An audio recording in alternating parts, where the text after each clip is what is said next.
ആരംഭം. മനുഷ്യൻ ദൈവത്തിന്റെ സാദൃശ്യത്തിലും സ്വരൂപത്തിലും സൃഷ്ടിക്കപ്പെട്ടവനാണ്. ദൈവം ആത്മാവാകുന്നു എന്ന് ബൈബിൾ പറയുന്നു. ദൈവം ആത്മാവാണ്.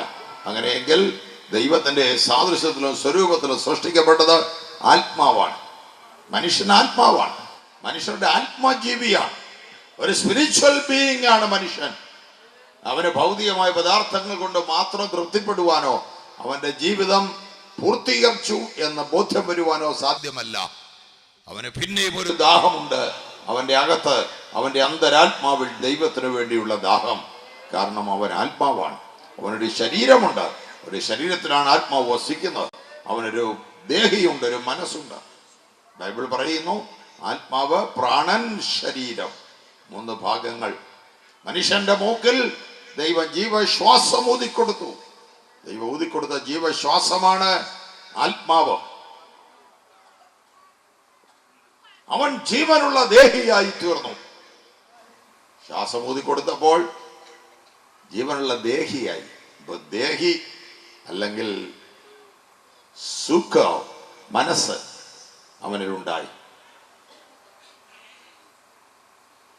മനസ്സുകൊണ്ടാണ് മനുഷ്യൻ അവനെ തന്നെ അറിയുന്നത്. ആത്മാവ് കൊണ്ടാണ് മനുഷ്യൻ ദൈവത്തെ അറിയുന്നത്. ശരീരം കൊണ്ടാണ് മനുഷ്യൻ ലോകത്തെ അറിയുന്നത്. 5 ഇന്ദ്രിയങ്ങൾ കൊണ്ട് മനുഷ്യൻ ലോകത്തെ അറിയുന്നു.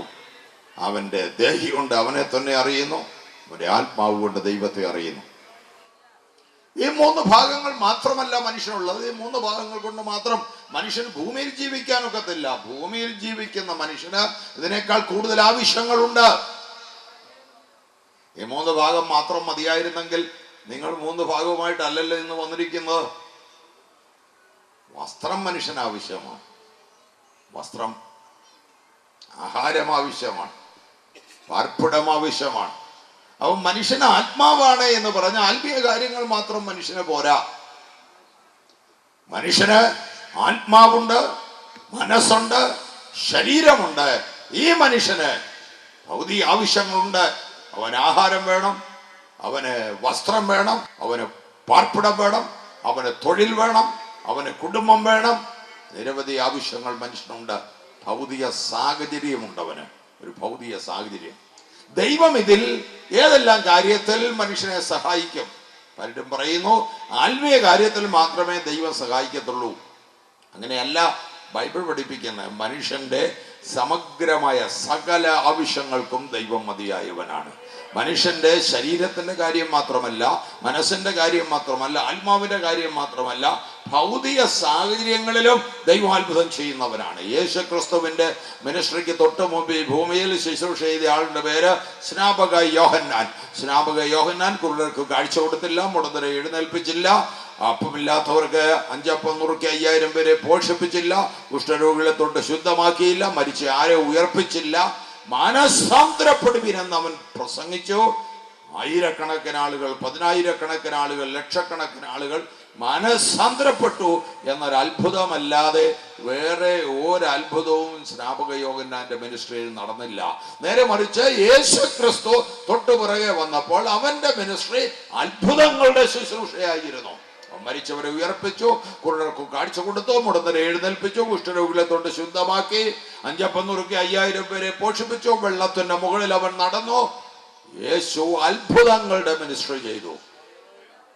യേശുവിന്റെ അത്ഭുതങ്ങളുടെ മിനിസ്ട്രിയുടെ ഉദ്ഘാടനം നടന്നത് കാനാവിലെ ഒരു കല്യാണ വീട്ടിലാണ്. അതിനെക്കുറിച്ചാണ് ഇവിടെ വായിച്ചത്. യേശുവിന്റെ അത്ഭുതങ്ങളുടെ ഉദ്ഘാടനം നടക്കാൻ പോവുക. യേശു തന്റെ ശുശ്രൂഷയിൽ, തന്റെ പരസ്യ ശുശ്രൂഷയിൽ അത്ഭുതങ്ങൾ ചെയ്ത് തുടങ്ങാൻ പോകുക. അതിൽ ഒന്നാമത്തെ അത്ഭുതം, ആദ്യത്തെ അത്ഭുതം, അടയാളങ്ങളുടെ ആരംഭം. ആദ്യത്തേത് ഏതായിരിക്കണം? ഏറ്റവും കൂടുതൽ ആളുകളെ ആശ്ചര്യ പരതന്ത്രരാക്കുന്ന ഒരു അത്ഭുതം ചെയ്തു കളയാം എന്ന് യേശു ചിന്തിച്ചില്ല. ഒരു കല്യാണ വീട്ടില് ഒരു വിഭവം കുറവായിരുന്നു. അത് യേശു അവർക്ക് കൊടുത്തു. ഇതാ യേശു ചെയ്ത അത്ഭുതം. അതൊരു വലിയ അത്ഭുതമല്ലല്ലോ. അതിനേക്കാൾ വലിയ അത്ഭുതങ്ങൾ യേശു ചെയ്തല്ലോ. ഇതൊരു വലിയ അത്ഭുതമല്ലല്ലോ. യേശുവിന്റെ അത്ഭുതം ഒരിക്കലും ആളുകളെ ആശ്ചര്യപരതന്ത്രരാക്കുവാനല്ല, വിസ്മയിപ്പിക്കുവാനല്ല, അമ്പരപ്പിക്കുവാനല്ല. യേശുവിൻ്റെ അത്ഭുതം എപ്പോഴും ഏതെങ്കിലും മനുഷ്യരുടെ ജീവിതത്തിലെ ആവശ്യം, അവരുടെ ബുദ്ധിമുട്ട്, അവരുടെ പ്രയാസം അത് പരിഹരിക്കുവാനാണ്. ഒരു കല്യാണ വീട്ട് ഇന്നത്തെ പോലെ ഓഡിറ്റോറിയത്തിലല്ല കല്യാണം, ഇന്നത്തെ പോലെ കേറ്ററിംഗ് സർവീസുകാരല്ല ഭക്ഷണം നൽകുന്നത്. അന്നത്തെ കല്യാണം ഒരു 25 കൊല്ലം മുമ്പ് നമ്മുടെ നാട്ടിൽ നടന്ന കല്യാണം പോലുള്ള കല്യാണമാണെന്ന് പറഞ്ഞാൽ വീട്ടിലാണ് എല്ലാം വെച്ച് വിളമ്പുന്നത്. 3-4 ദിവസം മുമ്പ് ബന്ധുക്കളും സ്വന്തക്കാരും എല്ലാം വീട്ടിൽ വന്നു ചേരും. അവിടെ വളരെ ആഹ്ലാദമാണ്, വളരെ സന്തോഷമാണ്. അങ്ങോട്ടും ഇങ്ങോട്ടും കാണുകയും പരിചയപ്പെടുകയും കൈ കൊടുക്കുകയും കസിൻസ്, ഡിസ്റ്റന്റ് റിലേറ്റീവ്സ് ഒക്കെ ബന്ധപ്പെടുന്നു. സ്വന്തക്കാരെയൊക്കെ കാണുവാനായിട്ട് കഴിയുന്നു. പിള്ളേരൊക്കെ ചിരിച്ച് കളിച്ച് ഓടി നടക്കുന്നു. കല്യാണ വീട് എന്ന് പറഞ്ഞാൽ തന്നെ ഒരു ആഹ്ലാദത്തിന്റെ, ആർപ്പിന്റെ, തിമിർപ്പിന്റെ വീടാണ്. പക്ഷേ ആ വീട്ടിൽ 1-2 പേര് മാത്രം എല്ലാരെയും കാണുമ്പോൾ ചിരിക്കുന്നുണ്ടെങ്കിലും മനസ്സിൽ വിഷമം കൊണ്ടാണ് നടക്കുന്നത്. വിരുന്ന് വാഴിക്ക് പോലും അറിയത്തില്ല അവിടെ വീഞ്ഞ് കുറവാണെന്ന്. പക്ഷേ ആ വീട്ടു നായകനറിയാം, വീട്ടു നായികയ്ക്കറിയാം. 1-2 പേർക്ക് മാത്രം ഉള്ളിൻ്റെ ഉള്ളിലൊരു വിഷമമുണ്ട്. ചിരിക്കുന്നുണ്ട്, കൈ കൊടുക്കുന്നുണ്ട്, സന്തോഷിക്കുന്നുണ്ട്, കുശലം പറയുന്നുണ്ട്, പരിചയപ്പെടുന്നുണ്ട്. പക്ഷേ ഉള്ളിൻ്റെ ഉള്ളിൽ അവർ കൊണ്ടു നടക്കുന്ന ഭാരം വേറെ ആരും പരിഹരിക്കാനില്ല. പക്ഷേ യേശു അവരുടെ പ്രശ്നത്തിൻ്റെ ഉത്തരം നൽകുകയാണ്. യേശുവിൻ്റെ അത്ഭുതം എപ്പോഴും വേദനിക്കുന്ന മനുഷ്യൻ്റെ പ്രശ്നത്തിൻ്റെ ഉത്തരം നൽകുകയാണ്. അല്ലാതെ അത്ഭുതം കാണിക്കാൻ വേണ്ടി ഒരത്ഭുതം യേശു കാണിച്ചിട്ടില്ല. ഒരാവശ്യത്തിൻ്റെ, ഒരു പ്രശ്നത്തിൻ്റെ പരിഹാരമായി മാത്രമേ യേശു അത്ഭുതം ചെയ്തുള്ളൂ. ഒരു കല്യാണ വീടാണെങ്കിലും കൊച്ചു വീടാണെങ്കിലും അവിടുത്തെ വിഷമങ്ങൾ നിസ്സാരമെന്ന് മറ്റുള്ളവർക്ക് തോന്നുന്നതാണ് എങ്കിലും അത് പരിഹരിപ്പാൻ യേശു സന്നദ്ധനാണ്.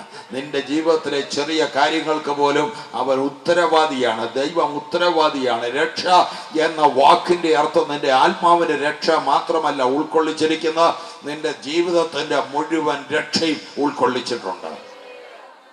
പഴയ നിയമത്തിൽ രക്ഷ എന്ന് വരുന്ന ഒരു വാക്യം ഞാൻ പറയാം. യാക്കോബ് മരിച്ചു കഴിഞ്ഞപ്പോൾ യോസേപ്പ് മന്ത്രിയായിട്ടിരിക്കുന്നു. യോസേപ്പിന്റെ സഹോദരന്മാർ പേടിച്ചു ഭ്രമിച്ചു പോയി. അപ്പൻ മരിച്ചു, അപ്പൻ ജീവിച്ചിരുന്നപ്പോൾ യോസേപ്പ് നമ്മളോട് പ്രതികാരം ചെയ്തില്ല, നമ്മൾ അവനെ പിടിച്ചു കെട്ടി പണ്ട് പൊട്ടക്കിണറ്റിൽ എറിഞ്ഞതല്ലേ, ഇസ്മായിലിലെ കച്ചവടക്കാർക്ക് വിറ്റതല്ലേ, ഇതിൻ്റെയൊക്കെ വൈരാഗ്യം അവൻ്റെ മനസ്സിൽ ഇരിപ്പുണ്ട്. അതുകൊണ്ട് ഇനി ഇപ്പോൾ അവൻ നമ്മളോട് പ്രതികാരം ചെയ്യാൻ തുടങ്ങിയെന്ന് തുടങ്ങുമെന്ന് പറഞ്ഞ് അവർ പരിഭ്രമിച്ചപ്പോൾ യോസഫ് അവരോട് പറഞ്ഞു, ചേട്ടന്മാരെ, നിങ്ങളുടെ സ്വഭാവമല്ല എനിക്ക്, നിങ്ങളുടെ കൂട്ടുള്ള ഒരുത്തനല്ല ഞാൻ. അപ്പൻ മരിച്ചു പോയെങ്കിലും നിങ്ങളെയും നിങ്ങളുടെ കുഞ്ഞു കുട്ടികളെയും ഞാൻ പോറ്റി പുലർത്തി രക്ഷിക്കും. രക്ഷ എന്ന പദമാണ് അവിടെ വന്നിരിക്കുന്നത്. അതിനകത്ത് പോറ്റുക, പുലർത്തുക എന്നതാണ് യോസഫ് പറഞ്ഞത്. ദൈവം നിന്നെ രക്ഷിച്ചു എന്ന് പറഞ്ഞാൽ നിന്നെ പോറ്റി പുലർത്തുവാനും ദൈവം ഉത്തരവാദിയാണ്. അവൻ നിന്റെ ആഹാരത്തിന് ഉത്തരവാദിയാണ്. നീ പട്ടിണി കിടക്കാൻ ദൈവം സമ്മതിക്കത്തില്ല.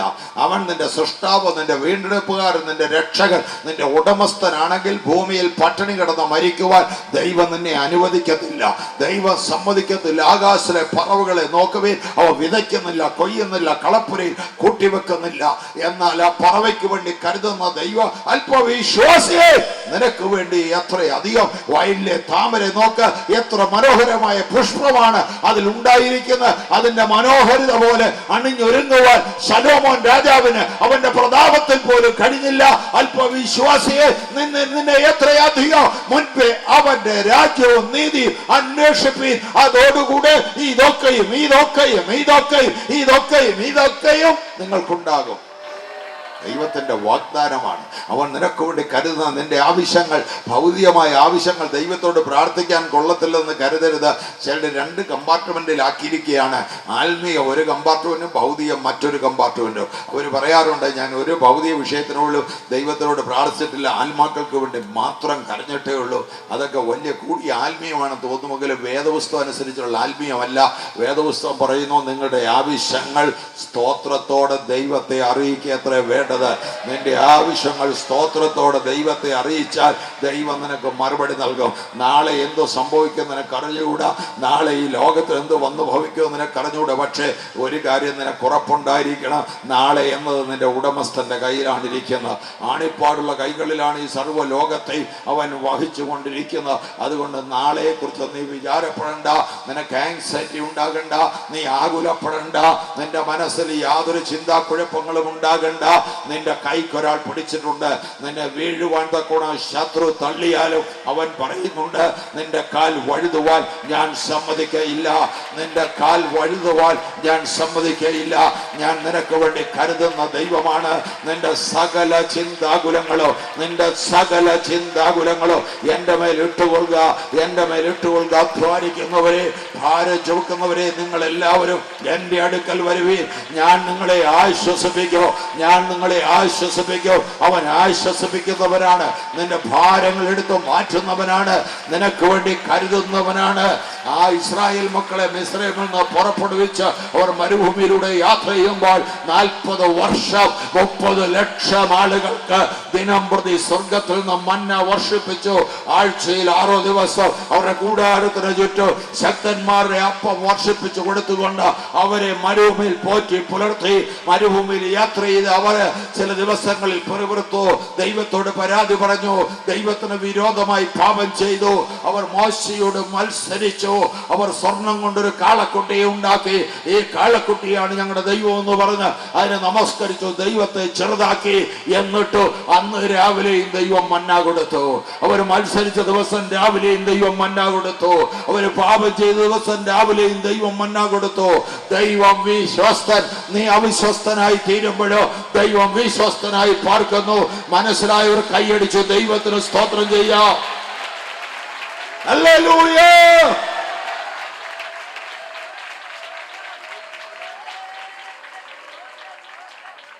നിന്റെ എല്ലാ ആവശ്യങ്ങൾക്കും അവൻ മതിയായവനാണ്, നിനക്ക് വേണ്ടി കരുതുന്നവനാണ്. നീ ഒരു വഴിയുടെ സൈഡ് ചേർന്ന് പോകേണ്ട കാര്യമില്ല. അവൻ നിനക്ക് വേണ്ടി പുതിയ വഴി തുറന്നിരിക്കുകയാണ്. 2006 നിന്റെ വിടുതലിന്റെ വർഷമാണ്. 2006 അവൻ നിനക്ക് വേണ്ടി പുതുവഴി തുറന്നിരിക്കുകയാണ്. 2006 നിന്റെ പ്രാർത്ഥനയുടെ മറുപടി ദൈവം നിനക്ക് തരുന്ന വർഷമാണ്. നിന്റെ വാഗ്ദത്തങ്ങൾ, നിനക്കുള്ള വാഗ്ദാനങ്ങൾ ദൈവം നിവർത്തിക്കുന്ന വർഷമാണ്. നിനക്ക് ദൈവം വീട് തരുവാൻ പോകുന്നു, ദൈവം നിനക്ക് വാഹനം തരുവാൻ പോകുന്നു, ദൈവം നിന്റെ കുഞ്ഞുങ്ങൾക്ക് ഭാവിയെ ഒരുക്കി തരുവാൻ പോകുന്നു.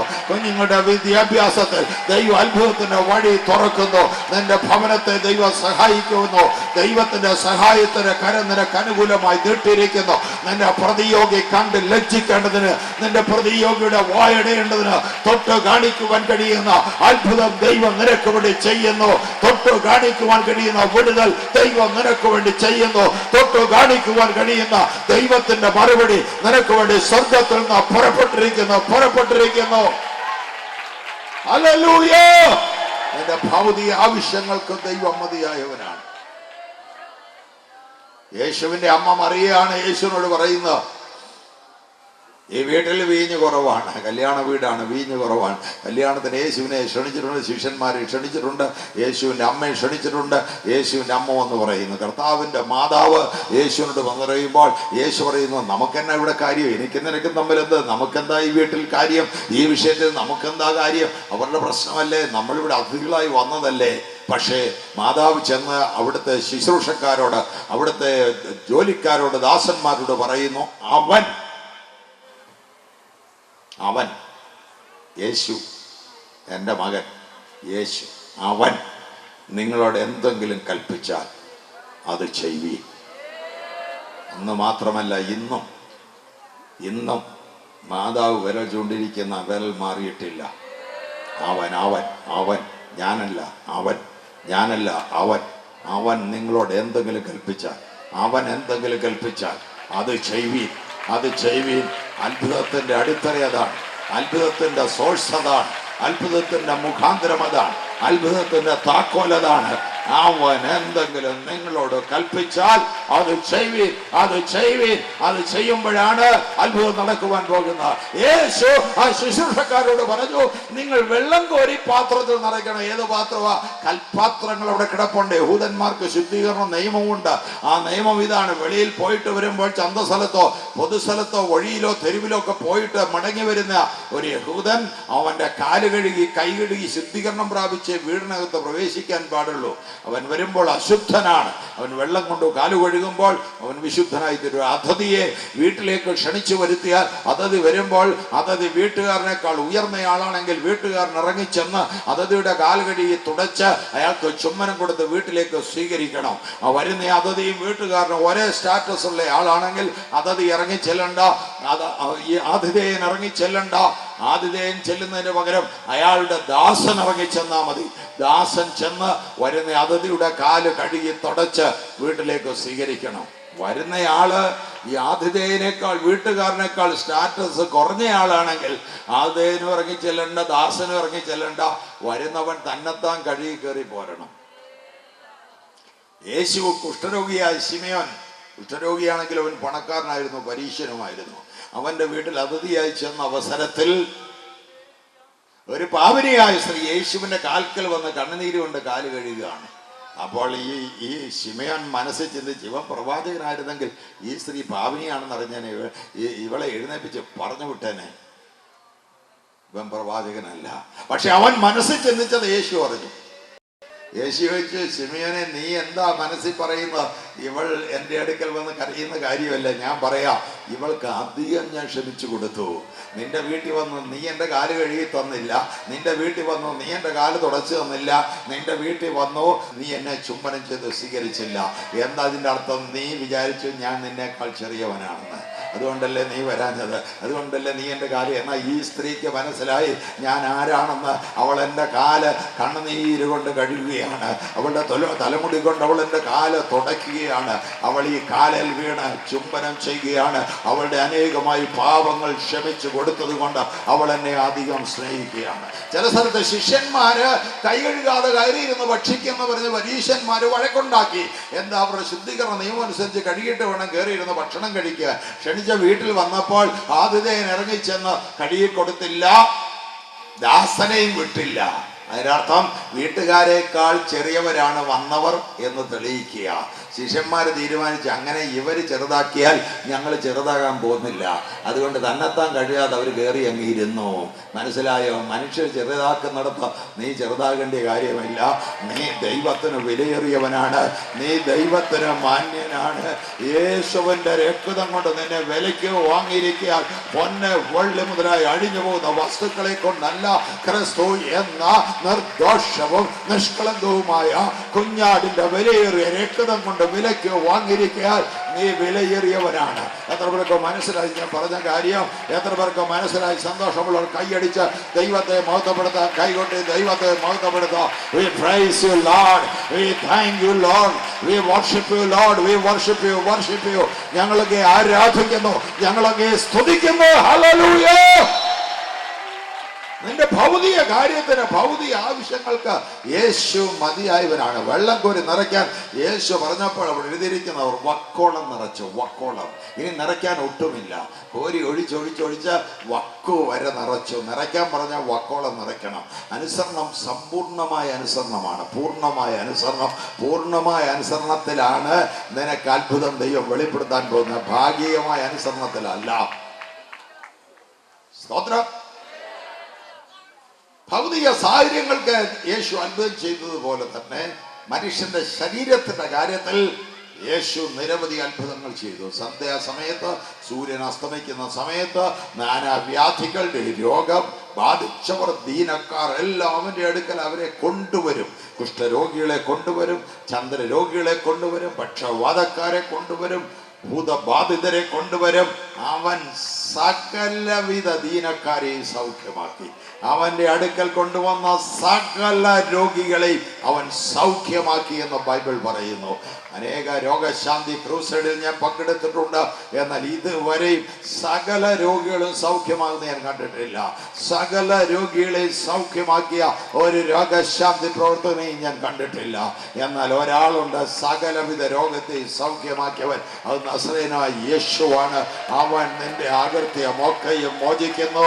നിന്റെ സകല സകല സകല സകല സകല സകല സകല സകല സകല രോഗങ്ങളെയും സൗഖ്യമാക്കുന്നു. സൗഖ്യമാക്കുന്നു.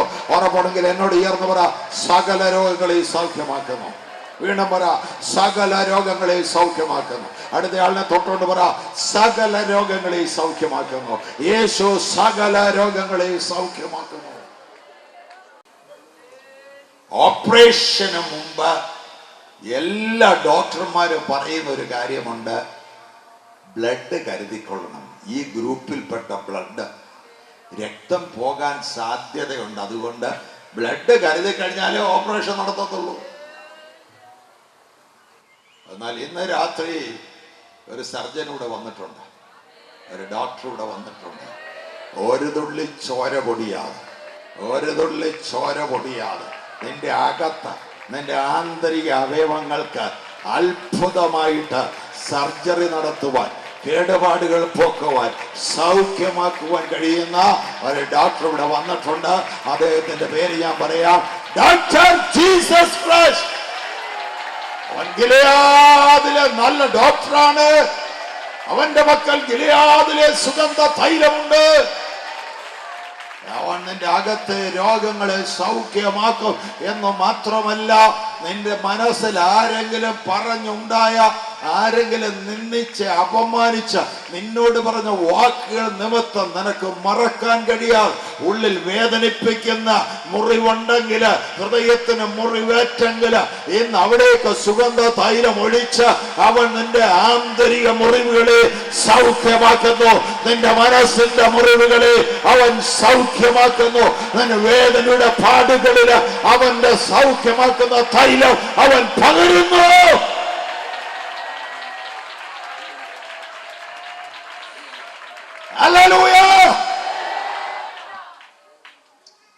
ഇസ്രായേൽ മക്കൾ മിസ്രയീമിൽ നിന്ന് യാത്ര പുറപ്പെട്ട മരുഭൂമിയിലൂടെ പോകുമ്പോൾ 3 ദിവസം അവർക്ക് വെള്ളം കിട്ടിയില്ല.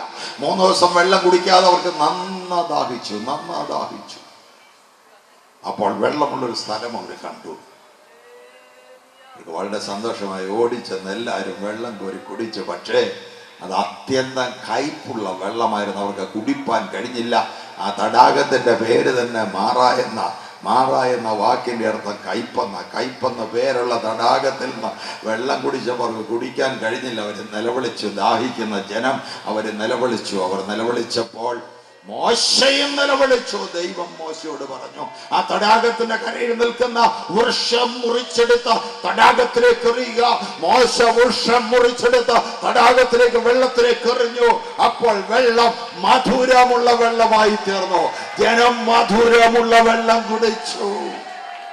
എവിടെയാ ദൈവം നിനക്ക് മധുരമുള്ള വെള്ളം കുടിക്കാൻ തരുന്നെന്നറിയാമോ? എവിടെയാ ദൈവം നിനക്ക് മധുരമുള്ള വെള്ളം കുടിക്കാൻ തരുന്നെന്നറിയാമോ? എവിടെ നീ കയ്പ് നീര് കുടിച്ചോ,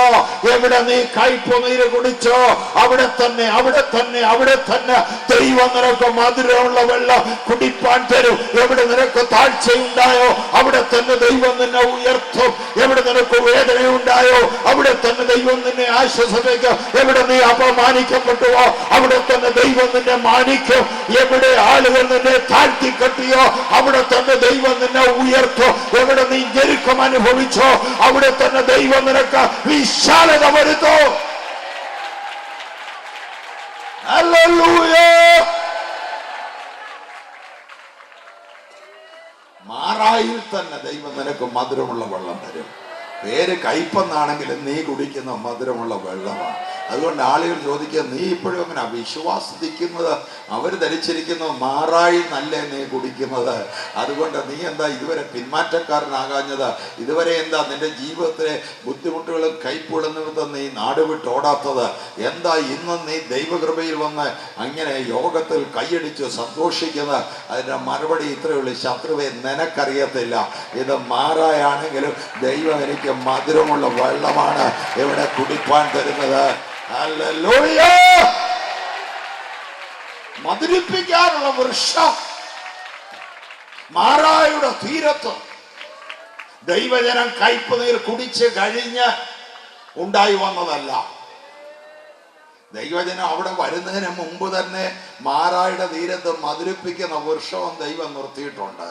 എപ്പോഴെങ്കിലും മാറായുടെ അനുഭവത്തിൽ നീ കയ്പുനീര് കുടിക്കുമ്പോൾ പെട്ടെന്ന് തലപൊക്കി നോക്കണം, എവിടാ ദൈവം മരം വെച്ചിരിക്കുക, എവിടാ ദൈവം വൃക്ഷം വെച്ചിരിക്കുന്നു, എവിടെയോ ദൈവം മധുരിപ്പിക്കുന്ന വൃക്ഷം എനിക്ക് വേണ്ടി വെച്ചിട്ടുണ്ട്. മധുരിപ്പിക്കുക വൃക്ഷം വളർത്താത്ത മാറായി നിന്നെ ഒരിക്കലും ദൈവം കൊണ്ടുപോകത്തില്ല. മനസ്സിലവർ കൈയടിച്ച് ദൈവത്തിന് സ്തോത്രം ചെയ്യുക, കൈയൊട്ടി ദൈവത്തെ മഹത്വപ്പെടുത്തുക. അതേ മാറായുടെ തീരത്ത് ദൈവത്തിന്റെ മധുരിപ്പിക്കുന്ന മരവും ദൈവം വളർത്തിയിട്ടുണ്ട്. കഷ്ടതയോടുകൂടെ ദൈവം നീക്കുപോക്കും ഒരുക്കിയിട്ടുണ്ട്. പ്രതികൂലങ്ങളോടുകൂടെ ദൈവം വിടുതലും ഒരുക്കിയിട്ടുണ്ട്. ഹല്ലേലൂയ. അവിടെ വെച്ച് ദൈവം മോശയോടൊരു നിയമം ചെയ്തു.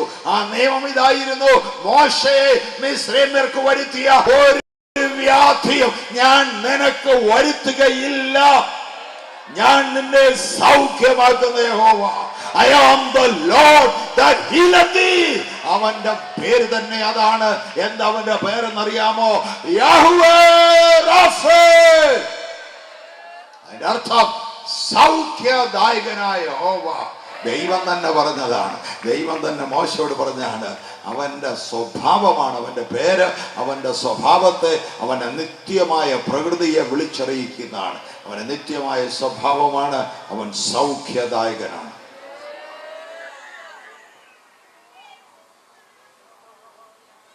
നിന്റെ സകല രോഗങ്ങളെ സൗഖ്യമാക്കുവാൻ, അത്ഭുത സൗഖ്യം തരുവാൻ അവൻ മതിയായവനാണ്. യെരിഹോവിന്റെ വാതിൽക്കൽ ഇരുന്നൊരു ഭിക്ഷക്കാരൻ വഴിയെ ആളുകൾ പറഞ്ഞുകൊണ്ട് പോകുന്നത് അവൻ കേട്ടതാ.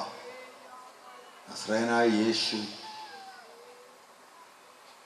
കുരുടർക്ക് കാഴ്ച കൊടുക്കുന്നു, മുടന്തരെ എഴുന്നേൽപ്പിക്കുന്നു, കുഷ്ഠരോഗികളെ ശുദ്ധരാക്കുന്നു, മരിച്ചവരെ ഉയർപ്പിക്കുന്നു.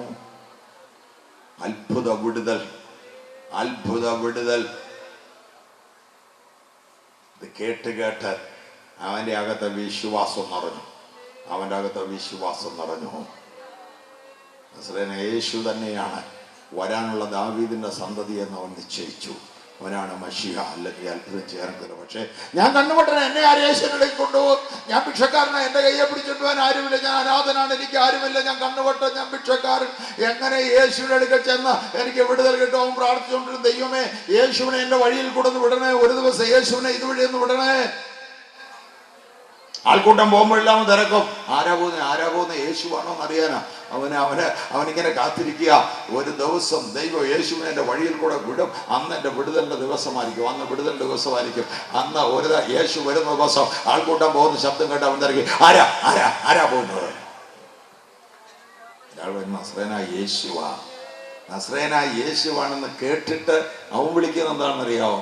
നസ്രയനായ യേശുവെ എന്നല്ല അവൻ വിളിച്ചത്, ദാവീദപുത്രാ, എന്നോട് കരുണ തോന്നണമേ. യേശുവാണെന്ന് ആളുകൾ പറഞ്ഞത്, പക്ഷേ ഇവൻ വിളിച്ച ദാവീദപുത്രനെ. ഇവനറിയാം ഈ യേശു തന്നെയാ ദാവീദപുത്രൻ. Praise the Lord. അവൻ്റെ അകത്ത് മനസ്സിലായി, ഇവൻ മശിഹ, ഇവനാണ് കർത്താവ്, ഇവനാണ് രക്ഷകൻ, ഇവനാണ് വിടുവിക്കുന്നവൻ. എന്നോട് ഇവൻ കരുണ കാണിക്കണം. അവൻ നിലവിളിച്ചു. യേശുവിൻ്റെ കൂടെ നടക്കുന്ന വലിയ ആളുകളുണ്ടല്ലോ, അവരെ ഈ ഭിക്ഷക്കാരനോട് പറയാണ്, മിണ്ടരുത്. ഞങ്ങളെപ്പോലുള്ള വലിയ ആളുകൾ പോകുമ്പോൾ നിന്നെപ്പോലുള്ള ഭിക്ഷക്കാർ വഴി കിടന്ന് ഒച്ച വെച്ചാൽ ഞങ്ങളെ ബഹുമാനമില്ലെന്ന അർത്ഥം. നിനക്ക് ഞങ്ങളെക്കുറിച്ച് ഒരു ബഹുമാനമില്ല, അതുകൊണ്ടാണ് നീ ഒച്ച വെക്കുന്ന. അതുകൊണ്ട് മിണ്ടരുത്, വാടിച്ചിരിക്കണം. അവൻ മനസ്സിലാക്കി, ശരിയാ, ഞാനൊരു ഭിക്ഷക്കാരൻ, ഞാൻ കണ്ണുപൊട്ടൻ, ഞാൻ ഇവിടെ കിടന്ന് ഒച്ച വെച്ചാൽ ഈ വലിയ ആളുകൾക്കൊക്കെ മാന്യതയ്ക്ക് കുറവാ. ഞാൻ വായടച്ചുകൊണ്ടിരിക്കുകയാണ്, എൻ്റെ ശരിയായ മര്യാദ. അവരൊക്കെ പോയി കഴിഞ്ഞ് വാവച്ചാൽ മതി. പക്ഷെ ഒരു കുഴപ്പമുള്ളൂ, ജീവിതകാലം മുഴുവൻ ഞാൻ കണ്ണുപൊട്ടനായിട്ടിരിക്കേണ്ടി വരും.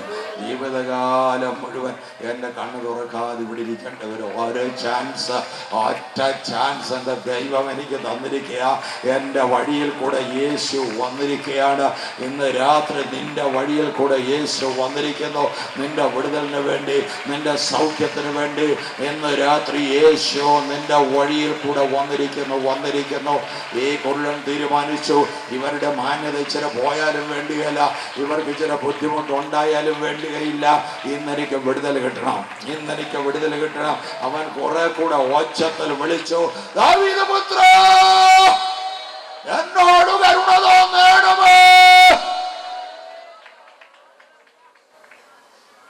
നിന്റെ അടുത്തിരിക്കുന്ന ആളുകൾക്ക് ബുദ്ധിമുട്ടാണെന്ന് കൂടെ നീ കൈയടിക്കാതിരിക്കല്ല. നിന്റെ അടുത്തിരിക്കുന്ന ആൾക്ക് ബുദ്ധിമുട്ടാണെന്ന് വിചാരിച്ച് നീ സ്തോത്രം പറയാതിരിക്കല്ല. നിന്റെ അടുത്തിരിക്കുന്ന ആൾക്ക് ബുദ്ധിമുട്ടാണെന്ന് വിചാരിച്ച് നീ കൈവക്കാതിരിക്കരുത്. നിനക്ക് അടുത്തിരിക്കുന്ന ആളുകൾക്ക് ബുദ്ധിമുട്ടാണെന്ന് വിചാരിച്ച് നീ നൃത്തം ചെയ്യാതിരിക്കരുത്. അവരെ വേണമെങ്കിൽ അസൗകര്യമുണ്ട്, അവരെഴുന്നേറ്റ് മാറിയിരിക്കട്ടെ. അവർക്ക് ബുദ്ധിമുട്ടാണെങ്കിൽ അവരെഴുന്നേറ്റ് മാറിയിരിക്കട്ടെ. എന്നെ വിടുതലിന്റെ രാത്രിയാണ്. ഇന്ന് രാത്രി നിനക്ക് സൗഖ്യം കിട്ടുന്ന രാത്രിയാണ്. ഇന്ന് രാത്രി നിനക്ക് വേണ്ടി അത്ഭുതം നടക്കുന്ന രാത്രിയാണ്. മറ്റുള്ളവരുടെ അസൗകര്യം പ്രമാണിച്ച് നീ ഇന്ന് മൗനമായി ഇരിക്കരുത്. നഷ്ടം നിനക്കാണ്, നഷ്ടം നിനക്കാണ്. അവർക്ക് അല്പം ബുദ്ധിമുട്ടുണ്ടായാലും സാരമില്ല. ഇന്ന് നീ വിടുതൽ പ്രാപിച്ചേ പോകാവുള്ളൂ. ഇന്ന് നീ സൗഖ്യം പ്രാപിച്ചേ പോകാവുള്ളൂ. ഹല്ലേലൂയ. ഒച്ചത്തിൽ അവൻ വിളിച്ചു, ദാവീദ് പുത്രാ, എന്നോട് കരുണ തോന്നണമേ. ബൈബിൾ പറയുന്നു, യേശു അവിടെ നിന്നു. യേശു അവിടെ നിന്നു. വഴിയിലിരിക്കുന്ന ഭിക്ഷക്കാരനായ കുരുടൻ വിളിച്ചാലും, ഭിക്ഷക്കാരനായ കണ്ണുപൊട്ടൻ വിളിച്ചാലും നിൽക്കുന്നവനാണ് എൻ്റെ യേശു. വിളിക്കുന്നവന്റെ സ്റ്റാറ്റസ് നോക്കത്തില്ല, വിളിക്കുന്നവന്റെ ബാങ്ക് ബാലൻസ് നോക്കത്തില്ല. വിളിക്കുന്നവന്റെ ഹൃദയം മാത്രമേ നോക്കത്തുള്ളൂ. ഹൃദയം നുറുങ്ങിയവർക്ക് യഹോവ സമീപസ്ഥൻ, മനസ്സു തകർന്നവരെ അവൻ രക്ഷിക്കുന്നു. അവൻ രക്ഷിക്കുന്നു. ഹല്ലേലൂയ. യേശു അവിടെ നിന്നുകൊണ്ടൊരു ചോദ്യം, ഞാൻ നിനക്ക് എന്ത് ചെയ്തു തരണം, ഞാൻ നിനക്ക് എന്ത് ചെയ്തു തരണം എന്ന് രാത്രിയും യേശു ചോദിക്കുന്നു. What shall I do for you? ഞാൻ നിനക്ക് എന്ത് ചെയ്തു തരണം, ഞാൻ നിനക്ക് എന്ത് ചെയ്തു തരണം? യേശുവിന് അറിയത്തില്ല ഇവൻ വിളിച്ചത് എന്തിനാണെന്ന്. പക്ഷേ നീ വാ കൊണ്ട് ഏറ്റു പറയണം. നീ നിന്റെ വാ കൊണ്ട് ഏറ്റു പറയണം. വായടച്ച് തലയാട്ടിയിരുന്നാൽ വിടുതൽ കിട്ടത്തില്ല. വാ തുറന്ന് നീ നിന്റെ ആവശ്യം ഏറ്റു പറയണം, ഏറ്റു പറയണം. പൈപ്പൊക്കെ ഉണ്ടായ കാലത്ത് ഈ വഴിയിലൊക്കെ ടാപ്പുകൾ, കുടിവെള്ളങ്ങൾ കിട്ടത്തക്കവണ്ണം, ആളുകൾക്ക് വെള്ളം എടുക്കത്തക്കവണ്ണം പൈപ്പ് ഉണ്ടായ കാലത്ത് ആദ്യമായിട്ട് പൈപ്പിൻ്റെ അടുക്ക ചെന്ന് ഒരുത്തൻ ടാപ്പ് തുറന്നേച്ച് കൈവച്ച് വെള്ളം കുടിക്കുക. കുടിച്ചു കഴിഞ്ഞപ്പോൾ അയാൾ തലയാട്ടിക്കൊണ്ടിരിക്കുക. എന്തിനാ തലയാട്ടെന്നറിയാമോ? വെള്ളം നിർത്താൻ. മതി മതി മതി തലയാട്ടുക പൈപ്പിൻ്റെ അടുത്ത് എന്ന് പറഞ്ഞ പോലെ ഇവിടെ തലയാട്ടിയിരുന്നുകൊണ്ട് ഒരു കാര്യവുമില്ല. നീ വാ തുറന്ന് പറഞ്ഞേക്കത്തുള്ളൂ. നിന്റെ ആവശ്യം നീ വാ തുറന്ന് പറയണം. അവരോട് ചോദിച്ചു, ഞാൻ നിനക്ക് എന്ത് ചെയ്തു തരണം? എന്താ മറുപടി? മറുപടി എന്താണ്? സ്വർഗ്ഗം നിന്റെ സിംഹാസനം, ഭൂമി നിന്റെ പാദപീഠവുമാകുന്നു. ഇതൊന്നും അവൻ പറഞ്ഞില്ല. കാരണം അവൻ അറിയത്തില്ല. അവനാകെ അറിയാം, എനിക്ക് കാഴ്ച കിട്ടണം. ഇത്രയുള്ള പ്രാർത്ഥന, എനിക്ക് കാഴ്ച കിട്ടണം. അവൻ്റെ ആവശ്യം അവനറിയാം. ചിലർ പ്രാർത്ഥിച്ചാൽ എന്തോ പ്രാർത്ഥിച്ചെന്ന് അറിയത്തില്ല, വിഷയമില്ല പ്രാർത്ഥിച്ചിട്ട്. പക്ഷെ നിനക്ക് ദൈവം പ്രാർത്ഥിക്കാൻ പ്രത്യേകം വരം തന്നിട്ടുണ്ട്. നിന്റെ വായിൽ പ്രത്യേകം വിഷയം ദൈവം തന്നിട്ടുണ്ട്. നീ പ്രാർത്ഥിക്കാൻ വരം ലഭിച്ച ആളാണ്. ദൈവം വന്ന കൃപാവരം നീ ഉപയോഗിച്ചോളണം. അവൻ്റെ ആവശ്യവും യേശുവിനോട് പറഞ്ഞു, യേശുവേ എനിക്ക് സൗഖ്യം തരണം, എനിക്ക് കാഴ്ച കിട്ടണം, എൻ്റെ കണ്ണ് തുറന്നു വരണം, എൻ്റെ കണ്ണ് തുറന്നു വരണം. ഞാൻ കണ്ണുപൊട്ടനാണ്, ഞാനിവിടെ ഭിക്ഷക്കാരനായിട്ടിരിക്കുകയാണ്. ഒറ്റ പ്രാർത്ഥന എനിക്കുള്ളൂ, എനിക്ക് കാഴ്ച കിട്ടണോ. എന്താ മറുപടി? നിങ്ങളോട് ആരോടെങ്കിലും ഇങ്ങനെ പറഞ്ഞതെങ്കിൽ എന്തായിരുന്നു മറുപടി? ഒരു കാര്യം ചെയ്യും, ഞായറാഴ്ച ഞങ്ങളുടെ അവിടെ പോവാം. ഒരു 3 ആഴ്ച. അത് കഴിഞ്ഞ് പ്രതിഷ്ഠ എടുക്കണം. എല്ലാവരും കുടുംബമായിട്ട് പ്രതിഷ്ഠ എടുക്കണം. അത് കഴിയുമ്പോൾ പ്രാർത്ഥിക്കാം. പക്ഷെ യേശു പറഞ്ഞില്ല. അൺകണ്ടീഷണലാണ് യേശു വിടുതൽ കൊടുക്കുന്നത്. സൗജന്യമായി. നീ ആരുമായിക്കൊള്ളട്ടെ, എങ്ങനെയുള്ള ആളുമായിക്കോട്ടെ, നിനക്കിന്ന് ആവശ്യബോധമുണ്ടെങ്കിൽ, നിന്റെ അകത്തൊരു കരച്ചിലുണ്ടെങ്കിൽ, നിന്റെ അകത്തൊരു നൊമ്പരമുണ്ടെങ്കിൽ, നിന്റെ അകത്തൊരു വേദനയുണ്ടെങ്കിൽ, ഒരു ബാധയും കൂടാതെ നിന്നെ വിടുവിക്കുവാൻ സ്നേഹസമ്പന്നനായ കരുണയുടെ മൂർത്തിയായ യേശു എഴുന്നള്ളിയിട്ടുണ്ട്. ഹല്ലേലൂയ. ഒരു വ്യവസ്ഥയുമില്ല. എന്റെ വിശ്വാസം പോലെ കാഴ്ച ലഭിച്ചിരിക്കുന്നു. അവനെ കണ്ണ് തുറന്നു. കണ്ണ് തുറന്നാൽ പിന്നെ വ്യവസ്ഥയുണ്ട് കേട്ടോ. കണ്ണ് തുറക്കുന്നവരേ ഉള്ളൂ വ്യവസ്ഥയില്ലാത്തത്. കണ്ണ് തുറന്നാൽ പിന്നെ എന്താ വ്യവസ്ഥ? അവൻ പുതപ്പ് വിട്ടേച്ച് യേശുവിനെ അനുഗമിച്ചു. പഴയ പുതപ്പം കൊണ്ട് ഇനി ഇരിക്കണ്ട, വിടുതൽ കിട്ടിയോ പഴയ പുറപ്പെടുന്നത് ദൂരമായിട്ട് കളഞ്ഞേച്ച് നിനക്ക് വിടുതൽ തന്നവന്റെ പുറകെ ഇറങ്ങി തിരിച്ചോണം. അവന്റെ കാഴ്ചവടുകളെ നോക്കി പിൻപറ്റിക്കൊള്ളണം. Praise the Lord. അവൻ സൗഖ്യദായകനാണ്. നിന്റെ ശരീരത്തിന്റെ കേടുപാട് എന്താണെങ്കിലും നിന്റെ അസ്ഥികൾ മെനഞ്ഞത് അവനാണ്. നിന്റെ ശരീരത്തിലെ മാംസപേശികളെ നിർമ്മിച്ചത് അവനാണ്. ഓരോ കോശത്തെ ഉരുവാക്കിയത് അവനാണ്.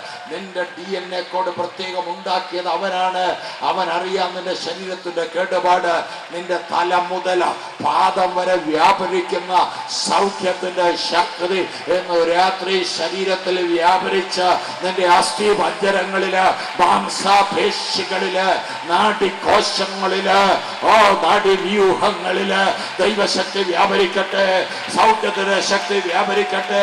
ആന്തരിക അവയവങ്ങളില് അത്ഭുത രോഗശാന്തിയുടെ കൃപ ഇന്ന് രാത്രി വ്യാപരിക്കട്ടെ.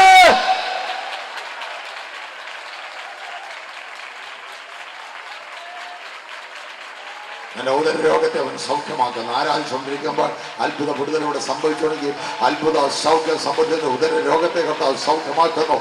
സൗന്ദര്യ സ്കിൻ ഡിസീസ് കർത്താവ് സൗഖ്യമാക്കുന്നു. നിന്റെ ത്വക്ക് രോഗത്തെ കർത്താവ് സൗഖ്യമാക്കുന്നു. അലർജി രോഗത്തിന് അത്ഭുത സൗഖ്യം. നിന്റെ ശ്വാസകോശത്തിലെ രോഗത്തിന് അത്ഭുത സൗഖ്യം കർത്താവ് കൽപ്പിക്കുന്നു. അത്ഭുത രോഗശാന്തിയുടെ കൃപയോട് വ്യാപരിച്ചുകൊണ്ടിരിക്കുന്നു. ദൈവത്തിന്റെ തേജസ് ഇവിടെ പൊതിഞ്ഞു നിൽക്കുന്നു.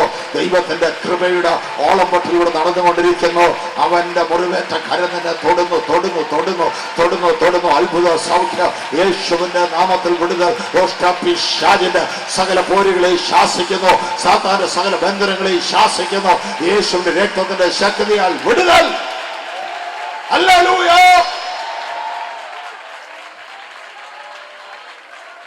റോമൻ ഗവർണർമാർ താമസിക്കുന്ന പാലസിന്റെ മുറ്റത്തിന് താൽക്കാലിക കോടതിയായിട്ട് ഉപയോഗിക്കുന്നുണ്ട്. പ്രിറ്റോറിയം എന്നാണ് പേര്. പ്രിറ്റോറിയം എന്ന് പറഞ്ഞാൽ റോമൻ ഗവർണർമാർ താമസിക്കുന്ന പാലസിന്റെ മുറ്റമാണ്. അത് കോടതിയായിട്ടുണ്ട് ഉപയോഗിക്കുന്നതാണ്.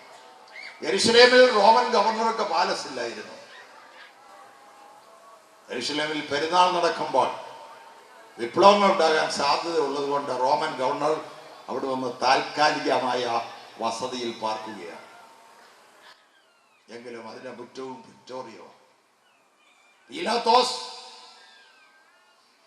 യെരുശലേമിലെ താൽക്കാലിക കൊട്ടാരത്തിൽ പാർക്കുമ്പോൾ അതിന്റെ മുറ്റത്തുള്ള ഒരു കൽത്തൂണിൽ യേശുവിനെ പിടിച്ചു കെട്ടിയിട്ടു.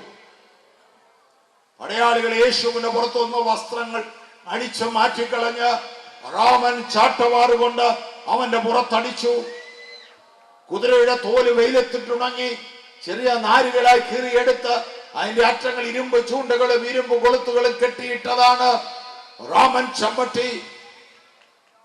പടയാളി കയ്യിലൊരു പിടിയായിട്ട് അത് വാരിപ്പിടിച്ചുകൊണ്ട് അനേകമായ തോൽ വാറുകൾ ഒരു പിടിയായി വാരിപ്പിടിച്ചുകൊണ്ട് വീശിയടിക്കുകയാണ്. യേശുവിന്റെ നഗ്നമായ പുറത്ത് ആ തോൽ വാറുകൾ പതിഞ്ഞ് അതിന്റെ അറ്റങ്ങൾ ഇരുമ്പ് ചൂണ്ടകൾ ഇരുമ്പ് കൊളുത്തുകൾ മാംസത്തിൽ ആഴ്ന്നിറങ്ങി പടയാളി ചാട്ട വലിച്ചെടുക്കുമ്പോൾ അത്രയും സ്ഥലത്തെ മാംസം കീറിപ്പോയി. യേശുവിന്റെ പുറത്ത് നെടുകയും കുറുകയും അടിച്ചപ്പോൾ അവന്റെ പുറത്ത് ഉഴവ് ചാലുകൾ നീളത്തിൽ കീറി. അവന്റെ പുറത്തുണ്ടായ മുറിവുകൾക്ക് പറയുന്ന ഒരു പേരുണ്ട്, അടിപ്പിണരുകൾ. അടികൊണ്ടുണ്ടായ മുറിവുകൾ അടിപ്പിണരുകൾ. ആ അടിപ്പിണരുകൾ യേശു ഏൽക്കുമ്പോൾ പീലാത്തോസിന്റെ പ്രിറ്റോറിയത്തിൽ വെച്ച് പട്ടാളക്കാരൻ അവനെ അടിച്ച് മുറിവേൽപ്പിക്കുമ്പോൾ അവന്റെ മുറിവുകളില് അവന്റെ അടിപ്പിണരുകള് നിന്റെ രോഗശാന്തി ദൈവം അടക്കം ചെയ്തു. അവന്റെ അടിപ്പിണരുകളാൽ നിനക്ക് സൗഖ്യം വന്നുവിരിക്കുന്നു. സാക്ഷാൽ നമ്മുടെ രോഗങ്ങളെ അവൻ വഹിച്ചു, നമ്മുടെ വേദനകളെ അവൻ ചുമന്നു. അവന്റെ അടിപ്പിണരുകളാൽ നിനക്ക് സൗഖ്യം വന്നും ഇരിക്കുന്നു. വരുമെന്നല്ല, വന്നും ഇരിക്കുന്നു. പാസ്റ്റ് ടെൻസ് ആണ്. ഇപ്പോൾ കഴിഞ്ഞ കാല സംഭവമാണ്, സംഭവിച്ചു കഴിഞ്ഞു. 1900 വർഷങ്ങൾക്ക് മുമ്പ് പീലാത്തോസിന്റെ പ്രിറ്റോറിയത്തിൽ അത് സംഭവിച്ചു കഴിഞ്ഞു. യേശുവിന്റെ ശരീരത്തിൽ അത് സംഭവിച്ചു കഴിഞ്ഞു. വിശ്വാസത്താൽ നീ ഏറ്റെടുത്താൽ മതി. ഈ വിശ്വാസത്താൽ സൗഖ്യം ഇന്ന് രാത്രി നീ ഏറ്റെടുത്താൽ മതി. നിന്റെ വിടുതൽ ഇന്ന് രാത്രി ദൈവം ഒരുക്കി വെച്ചിരിക്കുന്നു. നിന്റെ സൗഖ്യം ഇന്ന് രാത്രി ദൈവം ഒരുക്കി വെച്ചിരിക്കുന്നു. ഇന്ന് ഏറ്റെടുത്തുകൊള്ളുക. നിന്റെ ശരീരത്തിന് വിടുതൽ. എൻ്റെ മനസ്സിൻ്റെ വിടുതൽ യേശു അത്ഭുതം ചെയ്തു. മനസ്സിനെ ബാധിക്കുന്നതാണ് ഭയം, മനസ്സിനെ ബാധിക്കുന്നതാണ് ദുർഭൂതങ്ങൾ, മനസ്സിനെ ബാധിക്കുന്നതാണ് പൈശാചിക ശക്തികൾ. കഴിഞ്ഞ രാത്രി ഞാൻ പറഞ്ഞല്ലോ, ഗദരദേശത്തെ ഭൂതഗ്രസ്തൻ 6000 പിശാചുക്കൾ ഉണ്ടായിരുന്നവൻ യേശുവിൻ്റെ ഒറ്റ വാക്കുകൊണ്ട് ഭൂതങ്ങൾ പുറത്തായി. അവന് സുബോധം വന്നു, അവൻ വസ്ത്രം ധരിച്ചു, യേശുവിന്റെ കാൽക്കീഴ് തിരുവെഴുത്തുകൾ പഠിച്ചു. 10 പട്ടണങ്ങൾ ദെക്കപ്പൊലിസില് അവൻ യേശുവിന്റെ സുവിശേഷം പ്രസംഗിച്ചു. എന്റെ മനസ്സിന്റെ പ്രശ്നങ്ങൾക്ക് യേശു അത്ഭുതം ചെയ്യുന്നു. എന്റെ ആത്മാവിന്റെ പ്രശ്നത്തിന് യേശു അത്ഭുതം ചെയ്യുന്നു. ഏറ്റവും വലിയ അത്ഭുതം അതാണ്. ക്രൂശിലെ കള്ളൻ, യേശു ക്രൂശിൽ കിടക്കുന്ന അവസരത്തിൽ 2 വശത്തെയും കള്ളന്മാർ യേശുവിനെ പരിഹസിച്ചു. ചെറുതരിക്കുന്ന ഇടത്ത് വശത്തെ കള്ളൻ മാത്രമേ പരിഹസിച്ചുള്ളൂ. വലത്ത് വശത്തെ കള്ളൻ നല്ല കള്ളനായിരുന്നു. നല്ല കള്ളൻ പറഞ്ഞൊരു കള്ളനില്ല കേട്ടോ, അവനും പരിഹസിച്ചു. സുവിശേഷങ്ങൾ 4 കൂടെ വായിച്ചു നോക്കണം, അപ്പോഴറിയാം ഇരുവരും അവനെ പരിഹസിച്ചു. ഒരു സംഭവം ഉണ്ടായി. കുറെ കഴിഞ്ഞപ്പോൾ സൂര്യൻ മറഞ്ഞു. രാവിലെ 9 മണിക്കാണ് യേശുവിനെ ക്രൂശിക്കുന്നത്. 12 മണിയായപ്പോൾ സൂര്യൻ മറഞ്ഞു, ഭൂമി കുലുങ്ങി, കല്ലറകൾ പൊട്ടി തുറന്നു, പാതാളം തുറന്ന് മരിച്ചവരുടെ ആത്മാക്കൾ എഴുന്നേറ്റ് വന്നു. ഇളകി മറിയുന്ന ഒരു പ്രകൃതിയെ കണ്ടുകൊണ്ട് റോമൻ ജാതിക്കാരനായ ശതാധിപൻ പോലും പറഞ്ഞു, വാസ്തവമായി ഇവൻ ദൈവപുത്രനാണ്, സത്യം സത്യം, ഇവൻ ദൈവപുത്രനാണ്. മനസ്സാന്തരപ്പെടുകയാണ് കള്ളൻ. അവൻ മറ്റേ കള്ളനോട് പറയുന്നു എന്താ പറയുന്നത്? നാം സമശിക്ഷാവിധിയിലായിട്ട് നീ ദൈവത്തെ ഭയപ്പെടുന്നില്ലേ? നാം ചെയ്തതിന് തക്കവണ്ണം പ്രാപിക്കുന്നു. ഇവനോ അരുതാത്തതൊന്നും ചെയ്തിട്ടില്ല. നാം സമശിക്ഷാവിധിയിലായിട്ടും ദൈവത്തെ ഭയപ്പെടുന്നില്ല. ആരോട് സമശിക്ഷാവിധി? ദൈവത്തോട്. എന്താ പറഞ്ഞതിന്റെ അർത്ഥം? ഇവൻ ദൈവപുത്രനാ. ദൈവപുത്രനും നമ്മൾ ഒരേ ശിക്ഷാവിധിയിലായിരിക്കുക. നീ ദൈവത്തെ പേടിക്കണം. രണ്ടാമത് പറഞ്ഞത് നമ്മൾ തെറ്റ് ചെയ്തവരാ, ഇവൻ പരിശുദ്ധനാ, ഇവൻ നിഷ്കളങ്കനാ. മൂന്നാമത് എന്താ പറഞ്ഞത്? മശീഹായേ, അവിടുന്ന് രാജത്വം പ്രാപിച്ചു വരുമ്പോൾ എന്നെയും കൂടി ഓർക്കണമേ. എന്താ പറഞ്ഞതിന്റെ അർത്ഥം? അവൻ പറഞ്ഞതിന്റെ അർത്ഥം മശീഹായാണ്, വരാനുള്ള മശീഹ. രണ്ടാമത്തെ അർത്ഥം, ഇവൻ ക്രൂശിൽ മരിച്ചാലും ഇവൻ മടങ്ങി വരുന്നവനാണ്, ഇവൻ ഉയർത്തെഴുന്നേറ്റ് മടങ്ങി വരും. മൂന്നാമത്തെ അർത്ഥം, ഇവൻ രാജാവാണ്. ഇവൻ ഇപ്പോൾ ഇങ്ങനെ വന്നിരിക്കുന്നു, കഷ്ടപ്പെടുന്ന മശീഹാണെങ്കിലും ഇനിയും വരുന്ന രാജാവായിട്ടാണ്. അടുത്തവൻ പറഞ്ഞതിന്റെ അർത്ഥം എന്താണ്? അവൻ പറഞ്ഞതിന്റെ അർത്ഥം, ഇവൻ വിചാരിച്ചാലേ എന്നെ രക്ഷിക്കാനൊക്കത്തുള്ളൂ. മശീഹായെ അവിടുന്ന് രാജ്യത്വം പ്രാപിച്ചു വരുമ്പോൾ എന്നെയും കൂടെ ഓർക്കണം. കള്ളന്റെ വിശ്വാസം പോരെ എന്ന് ചിലർ ചോദിക്കാറുണ്ട്. കള്ളന്റെ വിശ്വാസം മനസ്സിലായല്ലോ എന്തെല്ലാം വിശ്വാസം ഉണ്ടെന്ന്. യേശുക്രിസ്തു ദൈവപുത്രനാണെന്ന് അവൻ വിശ്വസിച്ചു. 2, യേശുക്രിസ്തു പരിശുദ്ധനാണെന്ന് അവൻ വിശ്വസിച്ചു. 3, യേശുക്രിസ്തു മശീഹയാണെന്ന് അവൻ വിശ്വസിച്ചു. 4, യേശുക്രിസ്തു മരിച്ചിട്ട് ഇനി മടങ്ങി വരുമെന്ന് വിശ്വസിച്ചു. 5, യേശുക്രിസ്തു രാജാവാണെന്ന് അവൻ വിശ്വസിച്ചു. 6, യേശുക്രിസ്തുവിന് മാത്രമേ എന്നെ രക്ഷിപ്പാൻ കഴിയത്തുള്ളൂ എന്ന് വിശ്വസിച്ചു. പിന്നെ ഞാൻ പറയുന്ന ഭാവനയാ, ബൈബിളിലില്ല കേട്ടോ. ഭാവനയാണെന്ന് പറഞ്ഞാൽ ഇത് ശ്രദ്ധിക്കാത്ത ആളുകൾ യോഗം കഴിയുമ്പോൾ എന്നോടൊന്ന് ചോദിക്കുക, ഏത് വാക്യത്തിലാണ് പാസ്റ്റർ അതുള്ളത്? അതുകൊണ്ട് ആരെങ്കിലും മയങ്ങിയിരിപ്പുണ്ടെങ്കിൽ അവരുണർന്ന് കേട്ടോണം, ഇത് ഭാവനയാണ് പറയുന്നത്. ഭാവന ഇത്രയേ ഉള്ളൂ. യേശു മരിച്ചോ, യേശുവിൻ്റെ ആത്മാവും, കള്ളൻ മരിച്ചോ, കള്ളന്റെ ആത്മാവും പർദീസായി ചെല്ലുകയാണ്. ഇന്ന് നീ എന്നോടുകൂടെ പർദീസായിരിക്കുക, എന്നോട് കൂടെ. അങ്ങനെ പർദീസായിലേക്ക് 2 പേരും കൂടെ ചെല്ലുക. പർദീസായുടെ കാവൽക്കാരായിരിക്കാൻ ദൈവദൂതന്മാർ യേശുവിനെ സ്വീകരിപ്പാൻ, ദൈവപുത്രനെ സ്വീകരിപ്പാൻ വലിയ സന്തോഷത്തോടെ കാത്തു നിൽക്കുകയാണ്. അപ്പോൾ അവർക്ക് അത്ഭുതം. യേശു ഒറ്റയ്ക്കല്ല വരുന്നത്, ഒരുത്തൻ കൂടുണ്ട്. അവർക്ക് സങ്കടവും വിഷമവും എല്ലാം കൂടെ വന്നു. യേശുവേ, അങ്ങേക്ക് പർദീസായി വരുമ്പോൾ ഒരു കൂട്ട് വേണമായിരുന്നെങ്കിൽ ഈ കള്ളനെ കണ്ടുള്ളൂ കൂട്ടുപിടിക്കാൻ. ആ ഗമാലിയലിനെ പോലുള്ള നല്ല മനുഷ്യരില്ലേ അവിടെ? അല്ലെ അരിമത്യക്കാരൻ യോസേപ്പിനെ പോലുള്ളവരില്ലേ? അല്ലെ നിക്കോദിമോസിനെ പോലെയുള്ളവരില്ലേ? അവരെ ആരെയെങ്കിലും കൊണ്ടുവരാതെ ഈ കള്ളനെയും കൊണ്ടാണ്, ദുഷ്പ്രവർത്തിക്കാരനെയും കൊണ്ടാണോ നീ വന്നത്? എന്താ ദൂതന്മാർ അങ്ങനെ പറയുന്നെങ്കിൽ പറയാനുള്ള കാരണം ഒറ്റ കാരണമേ ഉള്ളൂ. കൃപ എന്ന വാക്കിന്റെ അർത്ഥം അവർക്ക് അറിഞ്ഞുകൂടാ. കൃപയാൽ രക്ഷിക്കപ്പെട്ട ഒറ്റ ദൂതനുമില്ല. കൃപ എന്ന് പറഞ്ഞാൽ അർഹതയില്ലാത്തവന് ദൈവം കൊടുക്കുന്ന ദാനം. കൃപയുടെ വലിപ്പം രക്ഷിക്കപ്പെട്ട ദൈവമക്കൾക്ക് മാത്രമേ അറിയത്തുള്ളൂ. കൊടും പാപിയെയും രക്ഷിപ്പാൻ തക്കവണ്ണം ദൈവത്തിന്റെ കൃപ അത്രയ്ക്ക് വലിപ്പമുള്ളതാണ്. വലിപ്പമുള്ള ദൈവകൃപ, അതാണ് ആത്മാവിൽ അത്ഭുതം ചെയ്യുന്ന കൃപയുടെ സ്പർശനമാണ്. നിന്റെ ആത്മാവിന്റെ മുഴുവൻ പാപങ്ങളും മായിച്ച് കളഞ്ഞ് നിനക്ക് പർദീസയുടെ കവാടം തുറന്നു തരാൻ കഴിയുന്ന യേശുവിന്റെ അത്ഭുത പ്രവൃത്തി അനുഭവിച്ചിട്ടുള്ളവർ കൈയുയർത്തി സ്തോത്രം ചെയ്യാം. ഇതുവരെ യേശുവിനെ രക്ഷിതാവായി സ്വീകരിച്ചിട്ടില്ലാത്ത ആളുകൾ ഇന്ന് രാത്രി കാൽവറി യാഗമായി തീർന്ന യേശുവിനെ രക്ഷകനായി സ്വീകരിക്കുകയാണ്. ഇന്ന് കർത്താവിന്റെ ദാസൻ ഇവാഞ്ചലിസ്റ്റ് അസിഫ ഇവിടെ തുറന്ന് പ്രസംഗിക്കും.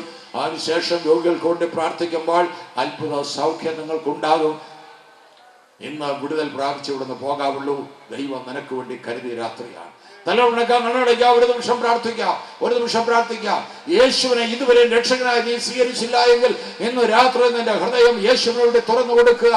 നിന്റെ പാപങ്ങളുടെ പരിഹാരത്തിനു വേണ്ടി അവൻ ക്രൂശിൽ മരിച്ചു. അവന്റെ പരിശുദ്ധ രക്തത്തിന്റെ ശക്തി ഈ കോമ്പൗണ്ടിൽ വ്യാപരിച്ചു കൊണ്ടിരിക്കുന്നു. ആ രക്തത്തിന്റെ ശക്തി നിന്റെ മുഴുവൻ പാപങ്ങളെയും മായിച്ചു കളയുന്നു. നിന്നെ ദൈവ പൈതലാക്കി മാറ്റുന്നു. അത്ഭുതങ്ങളുടെ അത്ഭുതം നിന്റെ അന്തരാത്മാവിൽ ഇന്ന് ദൈവം സംഭവിപ്പിക്കുന്നു. നിന്റെ മനസ്സിന്റെ വേദന മാറ്റുവാൻ, മനസ്സിന്റെ ഭയം മാറ്റുവാൻ, ദുർഭൂതങ്ങളുടെ പോരാട്ടങ്ങളിൽ നിനക്ക് വിടുതൽ തരുവാൻ കർത്താവ് അത്ഭുതം ചെയ്യുന്നവനാണ്. രോഗസൗഖ്യവന്റെ പക്കലുണ്ട്. നിന്റെ ഭൗതിക ആവശ്യങ്ങളിൽ അവൻ നിനക്ക് വിടുതൽ കൽപ്പിക്കുന്നവനാണ്. നിന്റെ ഭൗതിക ആവശ്യങ്ങൾക്ക് അവൻ മതിയായവനാണ്. കർത്താവ് അത്ഭുതം നിനക്ക് വേണ്ടി ചെയ്യും. എന്റെ കർത്താവ് എനിക്ക് വേണ്ടി അത്ഭുതം ചെയ്യും എന്ന വിശ്വാസമുള്ളവർ കൈവൊക്കെ പിടിച്ച് 2006 തന്നെ ദൈവത്തിന്റെ അത്ഭുതം എന്റെ ജീവിതത്തിൽ കാണും എന്നുള്ളവർ കൈവൊക്കെ പിടിച്ച് ദൈവത്തെ സ്തുതിക്കാം. ഹല്ലേലൂയ. അടുത്തിരിക്കുന്ന ആളെ തൊട്ടുകൊണ്ട് പറഞ്ഞേ, ഇത് എന്നോടുള്ള ദൂതാണ്, ഇതെന്നോടുള്ള ദൂതാണ്. കൈയടിച്ച് ദൈവത്തെ മഹത്വപ്പെടുത്താം. കൈയടിച്ച് ദൈവത്തെ മഹത്വപ്പെടുത്താം.